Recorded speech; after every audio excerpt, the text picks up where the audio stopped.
Welcome in for our community coaching call, training call that we have every single week.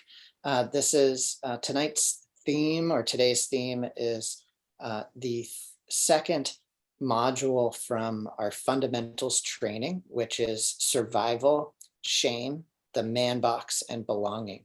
And so we're going to be talking about these four topics in relationship to the work that we do here and what came up from our experience from being in the fundamentals training this week with the other men who are joining the community. And we record these so that if you join the community and you aren't able to attend the live training groups, which are right now happening in the evenings on Tuesdays from 5:30 to 7:30 Pacific Standard Time. We hope that these recordings are helpful for you as you come into the community so you can move through the fundamentals training on your own while being a part and engaging in our community groups, which happen at different times throughout the week. So Brian, I'd love to, just since it's primarily the two of us, like this is, let's have a conversation here and go through it. I'll kick us off, and I'd love to break today's conversation up into my relationship, your relationship with this, right? And the teachings from the module, right, on survival, shame, the man box, and belonging. And so to just bring it in, I'll set a timer here for myself just so we have like 10 minutes for each section, just to keep us on topic, and I'll try to catch it beforehand. But survival. So the key to just bring us into the conversation for a second. This is the second module of our 4-week fundamentals training. And one of the reasons why I see that this has become the second week of our training and not the first is because in the first week, we are all gathering in a space together for the very first time, right? And the theme that week is connection, the power of presence, and how to check in.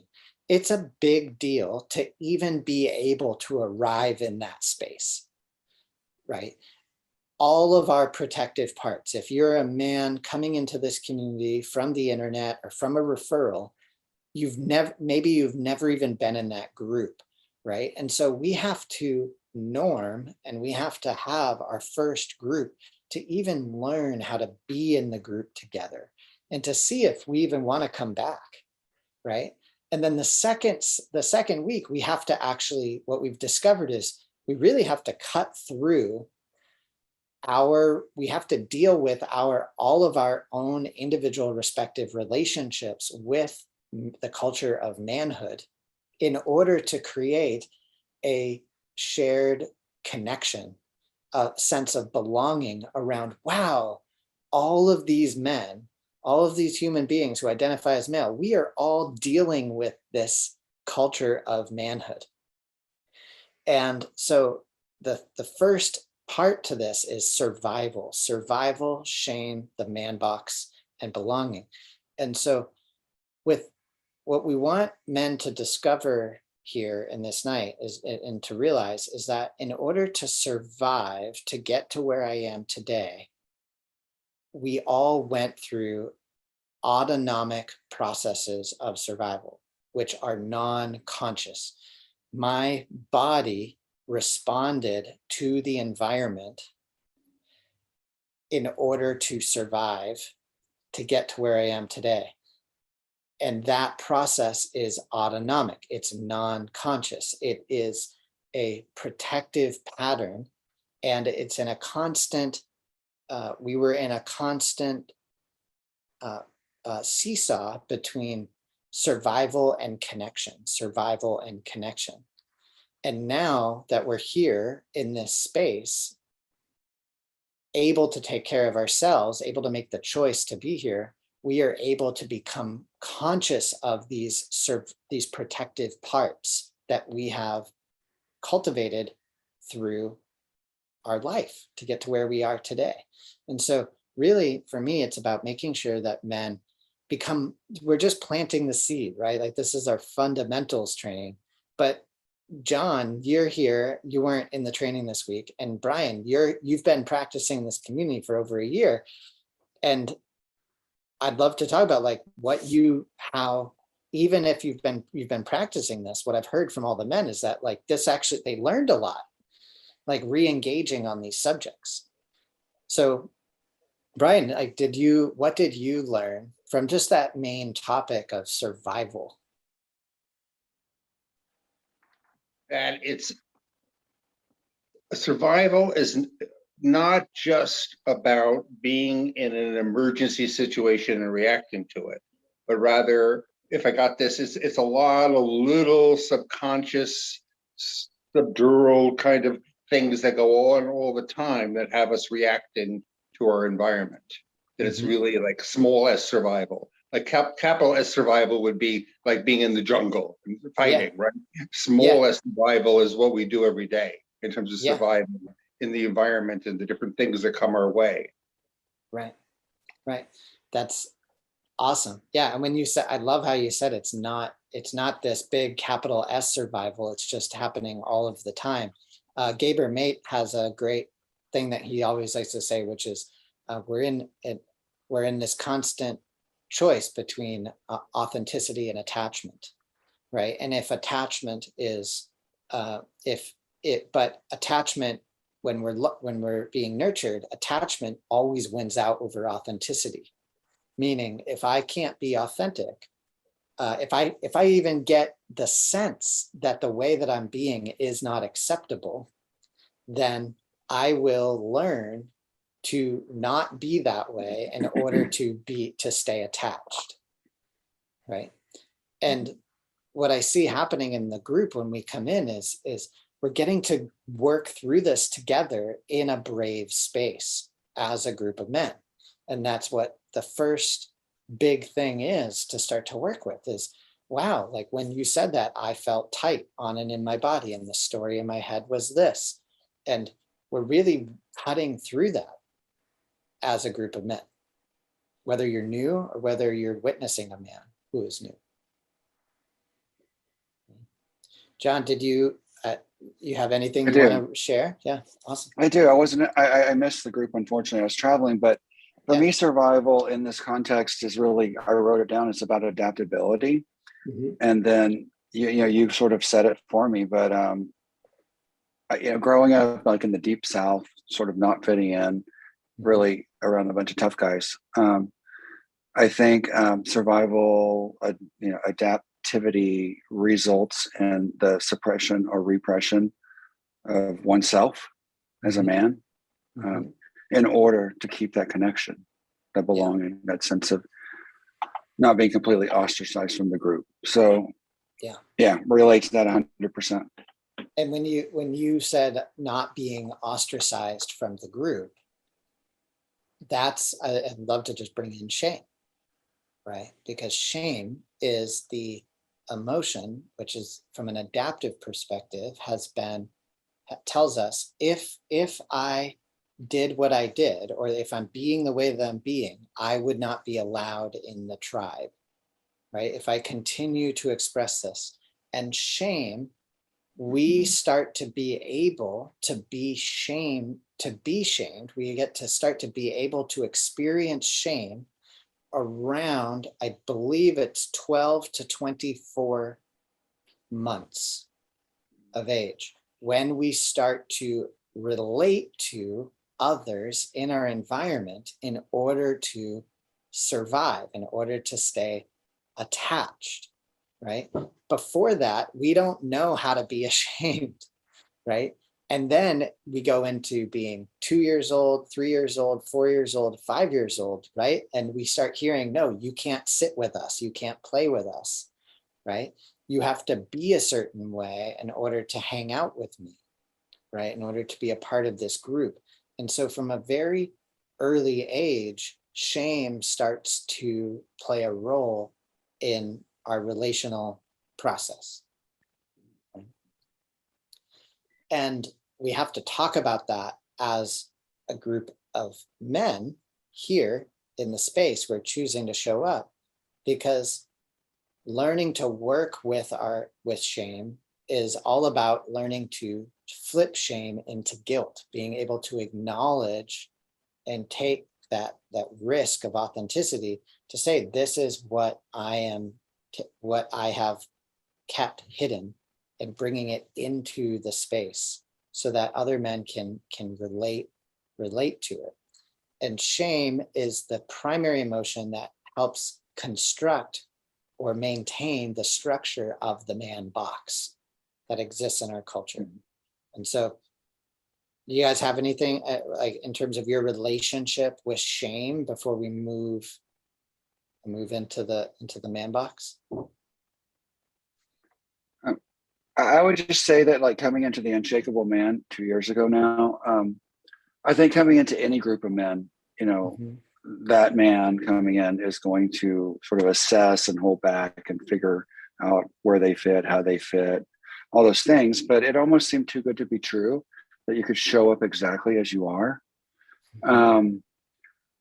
But yet over the last 2 years of participating many times a week in groups and with a bunch of different guys, I see over and over that that's absolutely what you can do, because new guys come and they are accepted 100% as they are. I think that this program, and maybe others like it, are sort of the exception to the norm. I think that doesn't really exist in other all male groups in society. Why do you think that is? Like if we had to appreciate, rather than looking at that as, oh, that's bad, right? Or that it stinks. Can we appreciate the fundamental reason, like what might be attributing to that outside of this community, outside of this space? Attributing to or contributing to not able to just be as we are. I think it's the culture of toxic masculinity in America. You know, I just finished reading, I don't really want to say his name, but a book that I totally I disagreed 100% with. But I would actually love to know what the book is. The Way of Men. The Way of Men. Okay. Jack Donovan. Okay.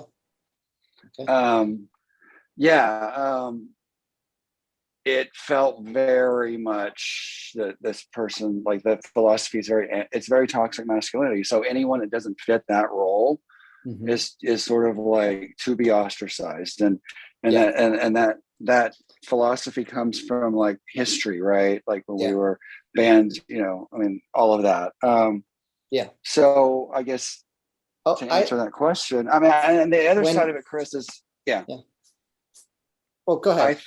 I think that men like us, for lack of a better term, I don't know how many there are. You know, I mean, my friends are loving and open and all those things, but they're not showing up in group, right? Like they're not drawn to this like we are. Let me jump in, because this is something that happens, right, in the formation of these spaces. And I want to let you know that I notice my own reactions on and in my body, sensations on in my body, and the story in my head in terms of judgments and stories about men who write these books, right? And also I just want to bring in another person as a learning opportunity from today. This is from an email from Connor Beaton, who I really appreciate his teachings and the work that he does out in the world. But he wrote an article on another person in the manosphere. I love that word, the manosphere that's out there, named Andrew Tate. And I haven't watched any of Andrew Tate's videos. And I don't really know who Andrew Tate is beyond some images. But what I do know is that he's a huge proponent of the red pill area. If you guys heard of what red pill is, I've not. It's man up culture 100%. It's like women have to be Right. controlled. Women are like, it's force. And there is this is happening. This exists out in the world, right? And human beings, men, respond to fear and insecurity of how do I fit into the world from a place of fear, tightens the body, projects onto the environment, right? And but what I want to look at is why is this happening, like underneath, like fundamentally, without saying, oh, that's bad directly, because when we say things like toxic masculinity, not only does it make it worse if othering other people and saying people aren't like us, but we're here creating this community and doing this training in order to teach men skills. And the thing that I notice in this is that men have not had the direct physical experiences that we have had that allow them to heal, that allow them to find a way towards openness and wholeness. And when you have not had that, this happens, point blank. And that isn't just a belief for me, that is a direct physical experience of witnessing men move through this opening experience, right? They are literally unconscious of these things, and they've cultivated stories in their head to help themselves feel safe and created these masks of false security around being these guys that are complete facades, right? That have to be consistently fueled up, right? And when I ask that question of like, why, what allows us to be this way in this space? And I'm going to just give this one answer, is structure. It's structure. We have a structure in our community. We have agreements, right? We step into this space. Men arrive here. And that is what we're learning in the fundamentals training. We are taking men out of the default experience of our life, which is is mostly around surviving, right? Piecing things together, trying to figure out our way. And we are bringing men through a step-by-step process to learn to create this brave space. And we have 3 primary agreements: confidentiality versus secrecy, the intention of the space, and cultivating a brave space, that this is not a safe space, that we all have to take responsibility to let the other people, men in the space, know what we're feeling when we're feeling it, and that that's a choice, and that there's no good or bad emotions, and that this structure allows us to be with what's happening in the space. And when that happens, when we have the direct physical experience of doing that with a group of other human beings, it changes us from the nervous system up, right? Because thoughts, stories, belief systems all align to the neural pathways of the body, right? And we're not going to go down this far thing, but I could go pull this quote out from polyvagal theory of how the nervous system, the way the brain is structured, thoughts, belief systems, ideas are absolutely rooted in the neural pathways of the body, right? And so that is what we're doing in the Unshakable Man community, right? Men are making a choice to be here. And then because we have this structure, if a man shows up in a way that projects into the group, we have the tools to be able to mirror that back at him, right? For him to be able to take responsibility for it. And if he can't take responsibility for it, then he's not in the agreements, right? He's not gonna be able to be here, right? It just doesn't work. And I think just pointing out into the world, like, that's why I'm here. Like, that's why I'm devoting my life to this work, is because when opening, I didn't know that this existed, right? Like when I was 26 years old. I was just thrashing. I was trying to piece it all together on my own, right? Like trying to figure this out. I needed other men in my life. And now I have you, John, and you, Brian, who I check in with, right? And if I bring something in the space, like you guys aren't telling me how to be, but your nervous systems show me based on your experience, right? When you say, oh, when you said that, Chris, I felt tight, right? And the story in my head is blah, blah, blah. It's like you're helping guide me to my own wisdom and my own healing. But I know I'm going off into these tangents, but I'll probably have to go get that. But lost my train of thought. The man box is held together by shame, right? And the rigid masculinity, which is what I choose to say instead of toxic masculinity, is this rigid masculinity is based in this fear, right? Of how do I expand? How do I allow this to be the way that it is? We're not actually a grounded whole. We don't actually have an internal sense of confidence. It's structured in this external protective form of confidence. That was a lot. Mm-hmm. So you guys feel ready to go on to the man box? All Yes. right. So for anyone who's listening, our first exercise in working with the man box is to construct the man box, which is always this,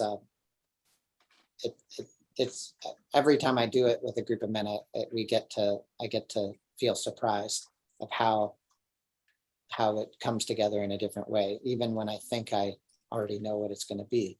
But the man box is, to just put a definition to it, it's the cultural pressure to be a certain way based on the hegemonic culture of masculinity, which is you have to either be this way or you're not a man, right? You're not in the box.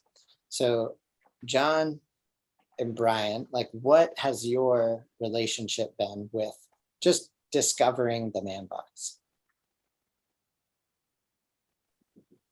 Brian, you want to go first? Sure.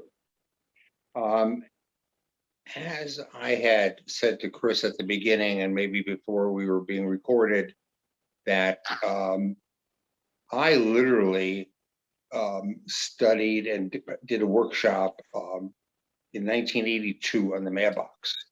And I've been, over the time in TUM, I've been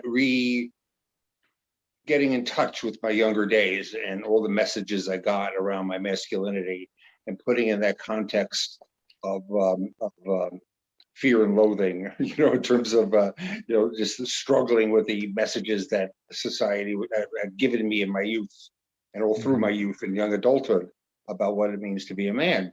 And so I began that process a long time ago of working on it, and it's been inconsistent and, mostly successful. But what I noticed in group last night when Chris asked, I think it was the first assignment, for guys to put their 10 names to the different messages being given out there, about words and messages that are the man box words and triggers or whatever.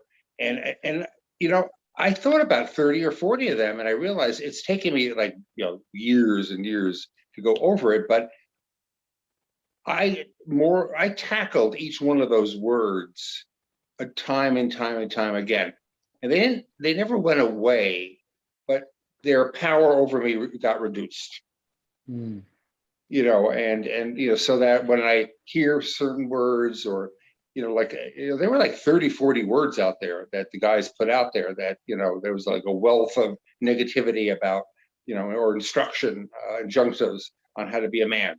And it was Yeah. like, that was a lot of stuff, but I guess I'm optimistic that if you work on it in a safe and brave space with men you trust, it makes it easier to tackle those things, to tackle those fears and other things that come with sense of inadequacy and all that come from those messages that were given.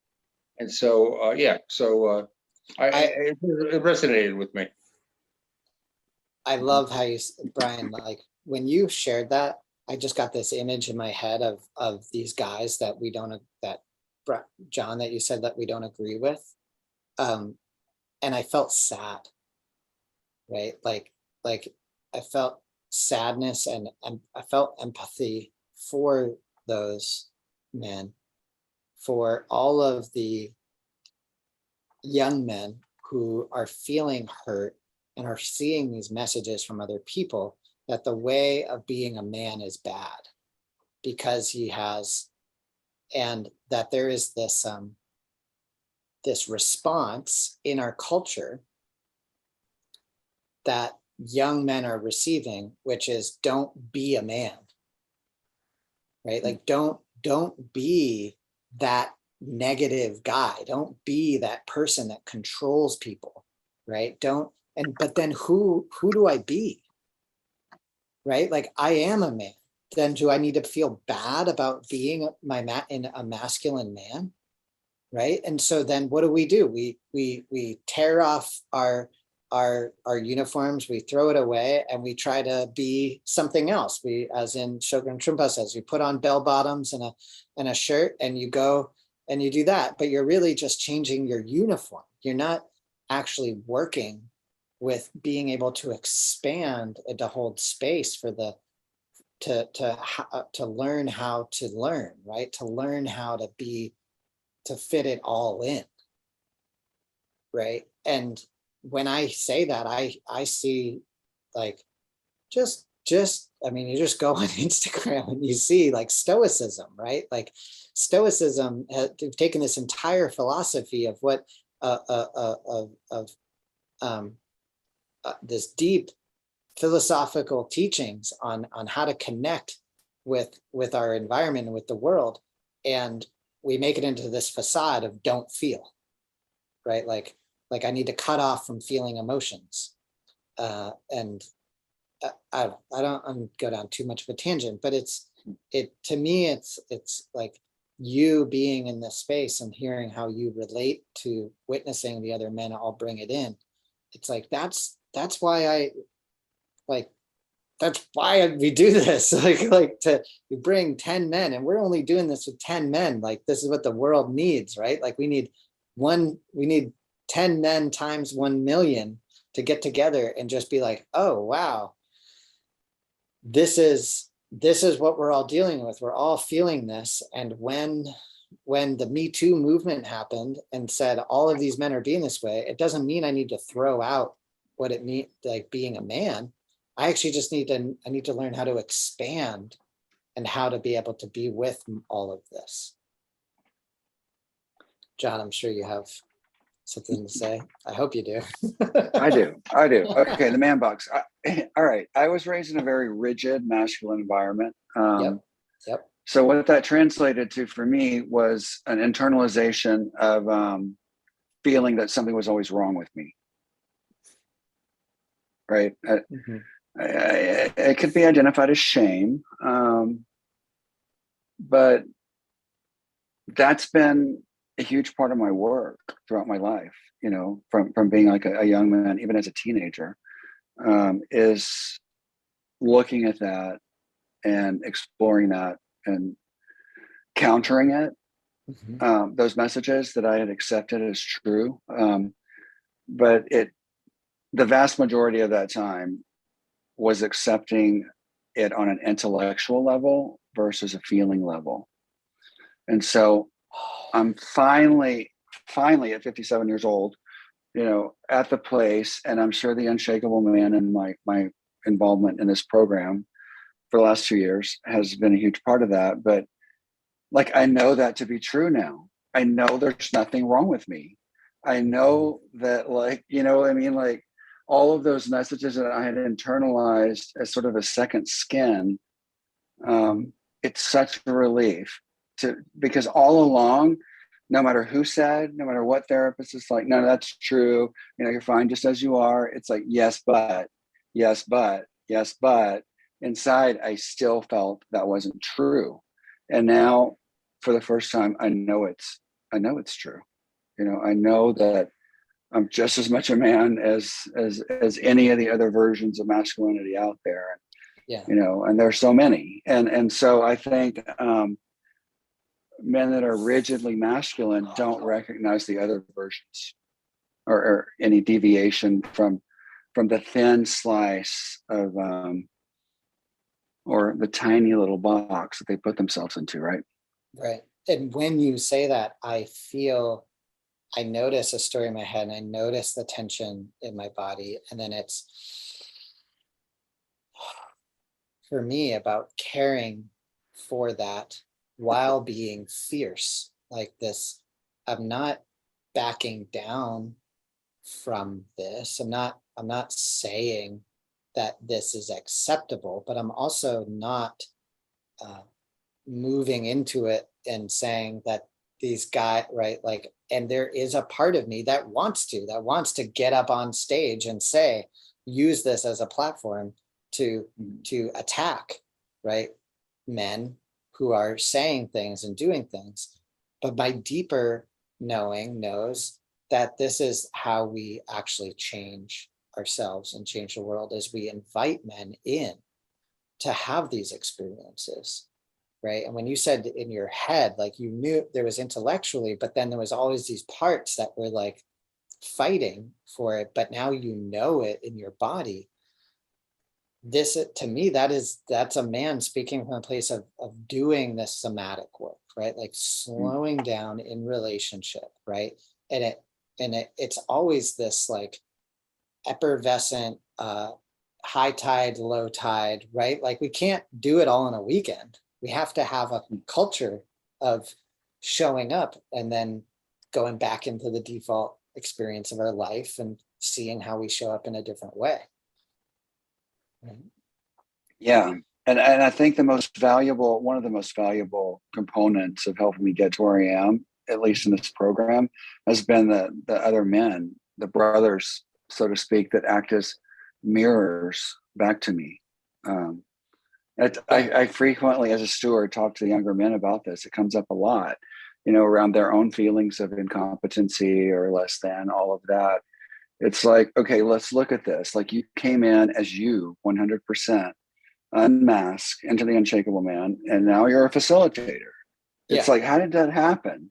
It's Yeah. like, you must be competent, you must be gifted, there must be some really good things going on there, or that wouldn't have happened, right? Same with me. It's like, you invited me to be a steward, you know, a year in, and it's like, wow, I have something to offer. Like Chris thinks that, you know, I mean, there was a part of me that was like, that's so validating. That's just so validating to come from a group of men and not from a book or from my own, you know, self-thoughts, affirmations, or from a therapist even.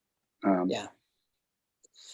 It's a way to make the point on belonging, right? Like to me, what I see and what you're sharing is and it's my appreciation for the emptiness of what the tools that we teach, right? Like we're teaching men how to create these spaces, right? How to move through. I mean, really, we're teaching meditation in a group, but like we're teaching men how to move through these stages, right? These 7 stages of running a group and being with each other.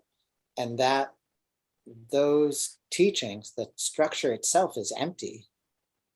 And we're creating this empty space, and then we're learning to be in it and to be aware of how we respond to what's in there.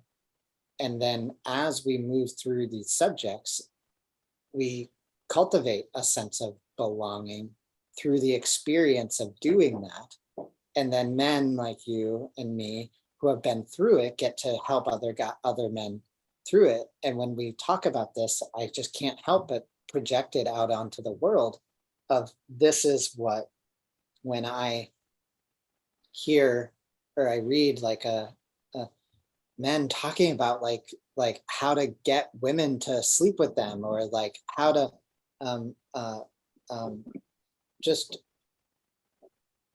can't, it's even hard for me to find what it is because I'm just not in there anymore, right?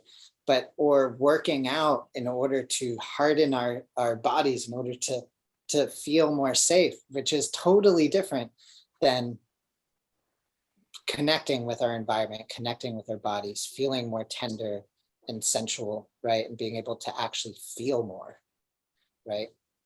And I also want to say from the outside, I can't see it, right? Like that can only be discerned by another man, right? Like I can look at another men's work organization and think, oh, that looks like they're being militaristic or they're being, but I really have to ask a man, like, what is this for you? How has being in this group actually connected you with the world, right? Or is this fear based? Is it about disconnecting and pushing people away?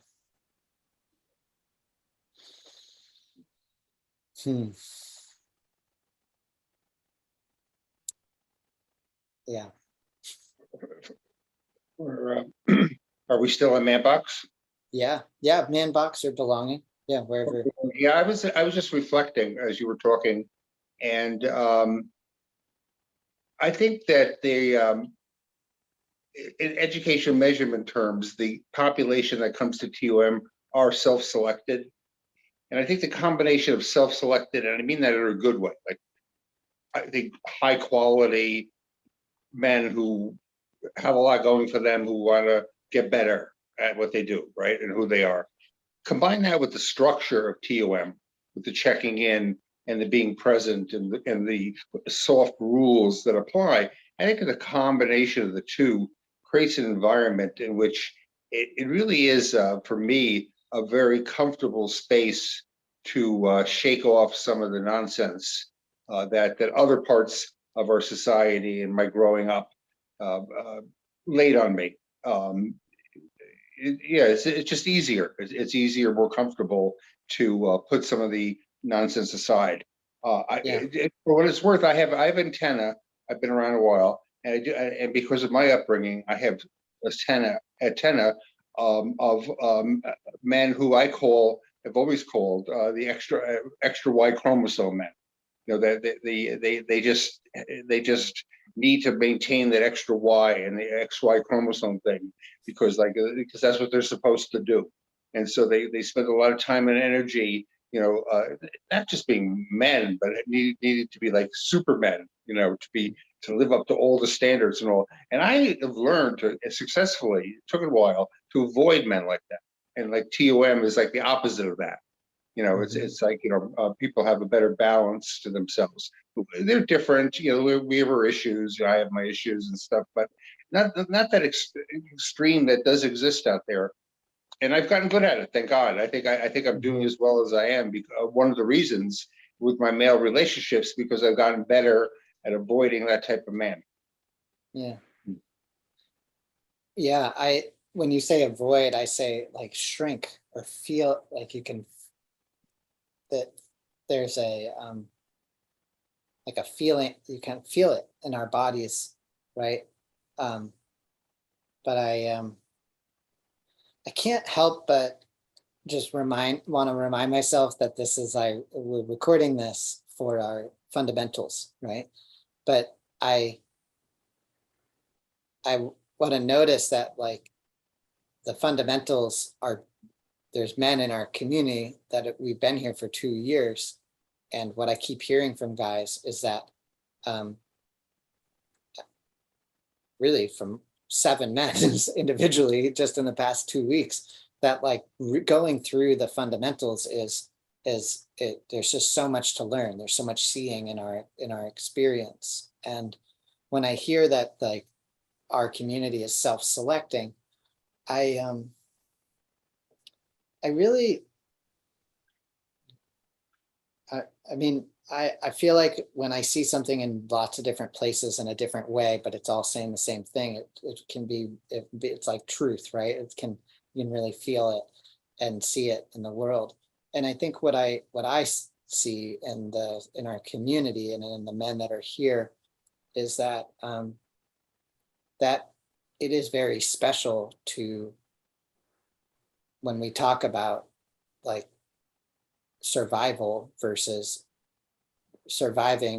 connection, or that autonomic process, that it really is a courageous act to choose to be vulnerable, right? Like many men, very few men. It is, when you say that, I appreciate how big a deal it is for a man to show up in this space, right? It's almost hard to comprehend how insane it is to come here, right? Like we can record things like this, we can put, and that's what we're doing. I mean, literally 3 men, the 3 of us are sitting here and we're recording this video, this session, this talk, and we're putting it in a learning center for a man who maybe joined the community, but hasn't been to a group, to watch this and to feel seen in it somehow, right? To have, and it's all words and images pointing in a direction saying, hey guys, like it can be a different way. Like, come try this out for yourself. Feel this for yourself. See if it feels good to you or not. And that is literally what the world needs. We're in this community, we're inside, and we're not living in this community. We have lives. And that is what it means to me to be an open-hearted leader, an open-hearted warrior, like a peaceful warrior, right? An awakened man, an unshakable man. I don't really care what you call it, right? It's to realize like, wow, I can actually feel this way. I can be this way. And then in the structure of a group, we drop out of our head and egoic patterns, which is a reactive state, and we get into our body. And then when we feel calm and creative, when we get into our bodies, we get ideas of how we can actually make a shift or change in our life. And that's what the inspired integration is. That's what it is when we come out of group and we go back into our life. And when our partner yells at us or screams at us, instead of attacking back with our protective parts, maybe we have the awareness to go and to care for our own parts, right? And to show her that I can actually be with you here, right? Or maybe like John, like we have the opportunity to see a young man who's having a challenging time and actually see into him and to be like, I don't need to tell you to be tough, to toughen this out. Or maybe you can actually discern it, right? And be like, actually, you got to go into that, man. Like go out there, like push, like open to that fear and take action anyways, right? Which is such a wild, right? Like it's just not that easy to just say like, right? Because if I take that one statement right there, that's the archetype of being this go-getter guy. It's like, no, I'm whole, I'm sensual, I gotta have it all, I'm trying to be all these things, right? And so I just go on that long diatribe to just be like, that's what we're doing here, right? Like teaching, training men to have these skills, and that's what the community is for. And the second week is literally to engage on this subject just over and over and over again, right? And then, if I could, Chris, you've covered a couple topics here, and I want to, if I could, comment from my perspective. One is you talked about courage, and I clearly was not courageous in my life 2 years ago, and substantially through participating so actively in TUM, you know, the courage of the men has rubbed off on me, you know, and I'm making, and John was there when I made some decisions 6 months ago when he visited with me and others men in Florida. I made a decision poolside that day, talking to you and Stephen. I made a decision on the spot that I was going to make some big changes. And it's taken me like 6 months to do it. But and I've had to make a lot of decisions along the way. But I know that I just have this feeling when I make these hard decisions that there are these like really high quality, good men around me, behind me, to the side of me, supporting me to go forward. So even when I'm not in group in TUM, I feel their presence. I feel your presence. So I feel more courageous. Then another topic you covered was this idea of learning and relearning, and everyone has something to learn. I've been around a while, and there are moments where I think I've learned a lot or enough, or a particular subject enough and all. But one of the things I've learned is that I always have more things to learn. That's why this basics course, the fundamentals of TUM, is working for me, because I've changed my philosophy about learning. Is that I don't think I was arrogant in terms of knowing it all, but I thought I knew enough. Yeah. And I just love intersecting with the new men who come into the groups, the young men who come in, because I learn so much from them, and I'm challenged to keep learning. Yeah, it's So, awesome. It's me too. Me too. Yeah. So it's and in fact, I have a lot of respect for the younger generations, the 20-somethings, the early 30-somethings, and all the struggles they go through, all the challenges they have, and also the fresh energy, the fresh perspectives, the more global perspective on things than my generation had.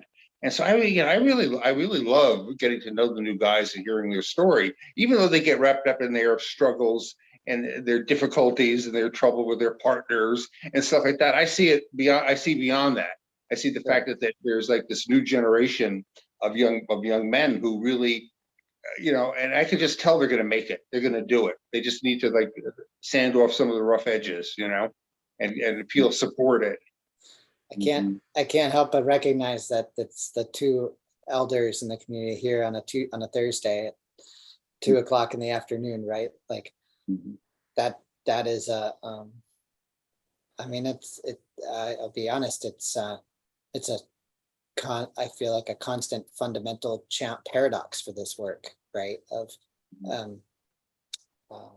just that battle between like going, and I say battle, right? And is it a battle? But it's just that reality of survival of like, I need to go to work. I need to put food on the table. Like it costs money to be a member of Unshakable Man, right? And I feel have been so challenged by that of how do we bring this work to more young men, right?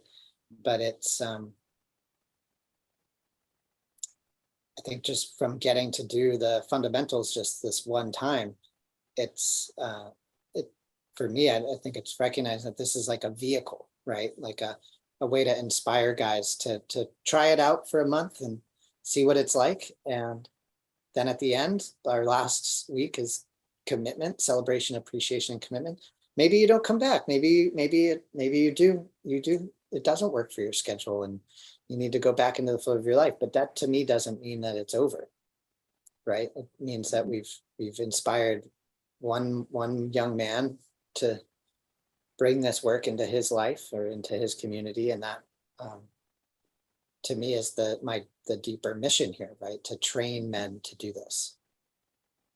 So I feel like I'm talking in circles now. Yeah, it's sometimes hard to fit self-improvement into one's budget, right? It's but somehow necessities like $6 cups of coffee and $3,000 mountain bikes and people, guys, whatever, very expensive roses to their girlfriend that they pissed off the night before. Guys, find them, or their boyfriend. Gotta. You know what I mean? So it's and I've been around. I've tried, and I'm very grateful to the different therapists and other groups and coaches that have helped me along the way. And there's, to me, there, and I paid for those other things for the most part, not voluntary. And the cost of this enterprise is just not high. I mean, it just is not.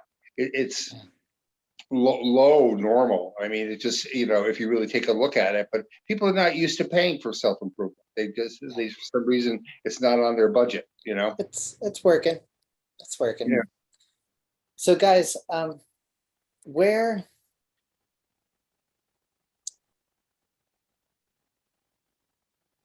have we arrived in this, right? Like I just want to take the last 5 minutes to appreciate the 4 themes, right? Survival, shame, the man box, and belonging. Where have we arrived? What is your takeaway? No, well, Chris, my takeaway, and it's always been my takeaway, the most valuable thing of this program, part of this program, is the belonging. I think Brian spoke very eloquently to it, and the first point he made a few minutes ago, which was, no matter what he's going through, like, he has the power of the group, this group of men, these stellar men behind him, and I felt that since day one. And that's what brought me to this program, was going through the dark night of the soul. I mean, right. We've talked about that, and I did not feel that outside of my, my family and my day-to-day friends. I really needed a space like this to validate me and to support me. And at first it was funny because you were always like, oh my gosh, this is so great, like in every group, and this is the medicine. And I sort of was just like, okay. But like, once I formed the connections with the guys in the group, it's absolutely the medicine. It's like, you don't need to show up and say a word. Like, you're going to be like 1,000 times better within the first 5 minutes, because the group makes you present, the group centers you, you co-regulate with other men in the group. There you go. All of those magical things happen with no effort at all, other than showing up. So yeah, that's where it's brought me to. That right there, John, is the discovering that, right? That hard way versus the open way, right? That allowing versus trying, and that co-regulation of I can be here, right? To me, that is when it's just so special for you to share that. I just imagine a man joining this community and hearing that, being like, oh, I'm gonna, I'll give this 6 months. Like I'll show up, right? Because that is when you discover that without doing anything except for allowing, I'm actually being more energized, right? I can allow this stuff to come up on and in my body, and I can learn to connect with my life. And actually what I've been doing is disconnecting, right? Trying to interpret or lots of rumination or automatic negative thinking, which is all stress in the body, right? And it's just this unraveling, this blossoming process. So thank you for sharing, man. Thank you. Absolutely. Yeah. Brian, what about you? Well, I'll take just one angle on this, and that is back to the idea of learning and focusing on these concepts or words. It is very helpful. An example for me is the word shame. I've known that word; it's been around my whole life, right? I never thought about it. 6 months ago, one of the TUM men who did one-on-one training with Chris, he brought shame into our side conversation, and I realized I'm just starting to explore that power of that role in my own life and how it might be an obstacle for me moving it forward. So some of it's almost like it's okay. Yes, I'm learning somatic response for the first time. I'm learning a lot of other things, but part of it's almost like an academic thing. Is what is shame? So it's like being at a graduate seminar or whatever. It's like, what is shame? How does it impact you? What do you remember about this? I never went through that in my whole life until 6 months ago with a TUM guy, and now Wild. Of course. Yeah. Education. It's amazing, right? Yeah. My takeaway is this process of getting to just re-engage on these subjects over and over again. How much, just getting to hear how nourishing it is. And knowing that the two of you have been here, right? And that a man who might be new in the future might be watching this, that like we're just refining, right? Like refining these basic concepts, but basic isn't simple, right? They're more powerful. And then it's very cool to be here right now in our second conversation about survival shame, the man box belonging. Last week, we had the connection, the power of presence, being present, and how to check in. And knowing that there's this natural, almost supernatural, so natural, supernatural change next week when we come in for our third group, which is assertive vulnerability, going deep and using the space, where now that we've been here 2 times, we've experienced the structure being in a group. Now we've engaged on these incredible subjects, right, that connect us all. Now, for the first time, we actually have some sense of belonging. And when we come into the space, we can, for the very first time, we can actually remove any outside subject and just bring something into the space, right? Mm-hmm. And that to me is a turning point, right? That to me is we've gone over the top of the hill and now we can start going deep, where we're actually, we've learned something, or we're beginning to be aware of that we've learned something, and we can actually use the space, right? And that's what we mean by use of space, is come in and be vulnerable, right? In an assertive way, right? Like choose to be vulnerable, not a vulnerability from the place of I'm never going to see these guys again, but actually bring something that's meaningful and important and resonant and sensational, meaning I felt something. It could be positive or it could be negative, but I like to put, there's no bad or good emotions, but my relationship with it could be, I want to attach to it. I like it, like joy, celebration, or it could be something like the dark night of the soul, right? But you bring it in and we get to, for the first time, learn how to work with it in the space. And that. I just wanted to add something tangential for the a message for the new men. We're giving out a lot of information, and you don't have to get it at once. You don't have to get it today. You don't have to get it tomorrow. You can do like what John said. Sometimes you just show up and just listen. I mean, it just be patient with yourself. Go easy on yourself. Learning all this, but it's worth it. Yeah. I agree. I wonder, as we create the fundamentals training, if we even need the, like, it takes you out of it. We're planting seeds and pointing in a direction, but you guys didn't need this, right? You guys came, I didn't have this. We just showed up in the group, but thank you for sharing that, Brian. Thank you for saying that, because that is the constant thing. Like, just show up, just come to group, just practice. Awesome. Well, right on time, gentlemen. It is a joy getting to riff on these subjects with the 3 of you, 2 of you. I'll see you guys in group. Thanks, Chris. You're around. Take care, Brian. Bye, guys. Bye, John. Bye, Chris.